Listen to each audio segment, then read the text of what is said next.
The airways are the common heritage of all Americans. They are not the private estate of corporations engaged in airway service, in passenger service. The purpose of the Deregulation Act of 1978, and I was in this room where it was voted on, was not to consolidate aviation, but to expand competition, to take government out of the business of determining rates and market entry. In the first 5 years after deregulation, there were 22 new entrants into airline competition. But by the end of 8 years, there were only 5 of those new entrants left. 10 years, 12 years later, there was only one, and it too has been absorbed by U.S. Airways. What we saw just recently was a further step in that consolidation. When the previous Justice Department looked the other way, sort of brushed aside my objections that approval of Delta Northwest would result in a cascade of mergers. That's happened. You proposed one. You did not object to Delta Northwest because you were waiting in line with your own hat in hand. The third will be American Airlines and a domestic partner. And the result will be, with your international code-sharing partners, 3 global mega carriers that will dominate the world airways. There will be little choice for passengers, little choice for cities, little choice for competition.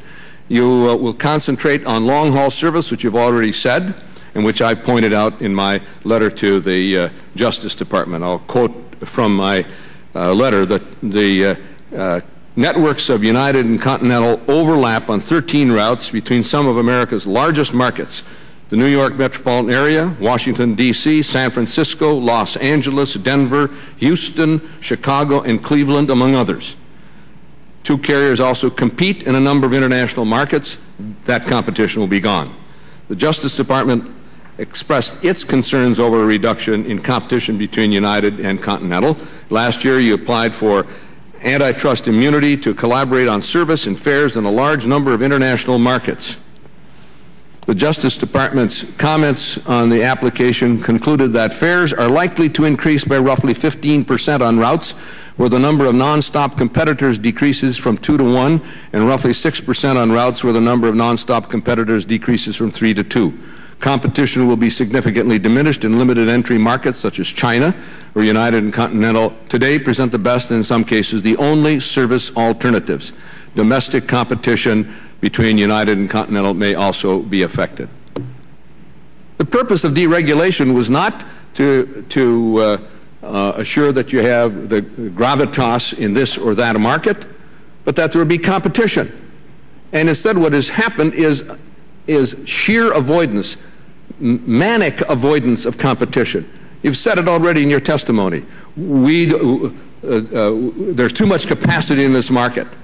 You guys hate competition.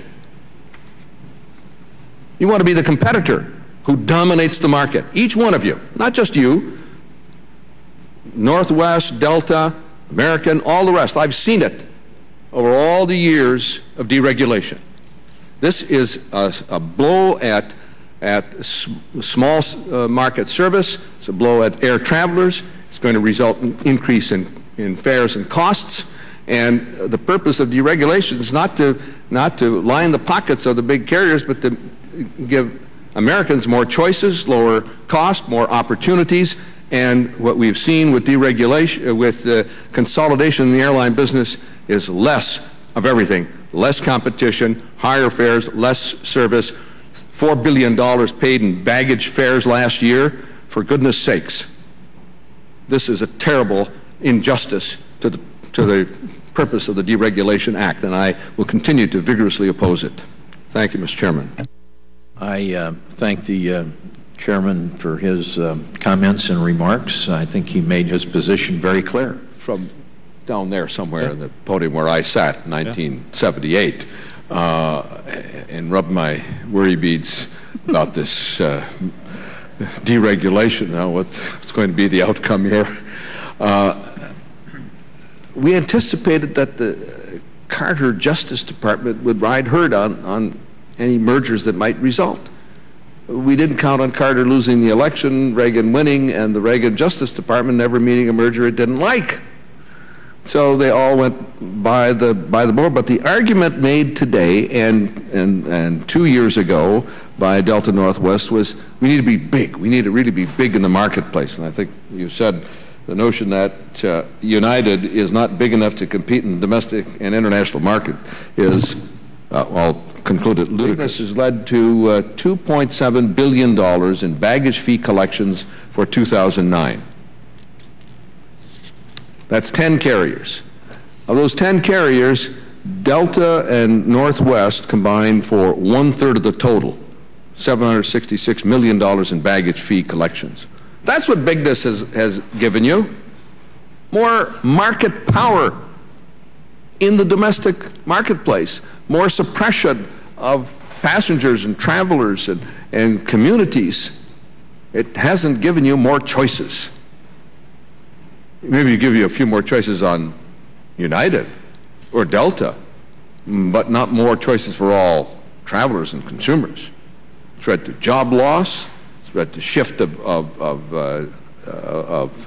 employment from one city to another, and downsizing, and well, I'm now being repetitive. So I just want to say this is a terrible, awful, no good thing, and the Justice Department ought to turn it down, and I'll continue to do everything in my power to make that happen, because I think this is the very antithesis of deregulation and will lead to, the moment this thing is approved, I will draft and introduce legislation to reestablish market regulation by the government of airlines.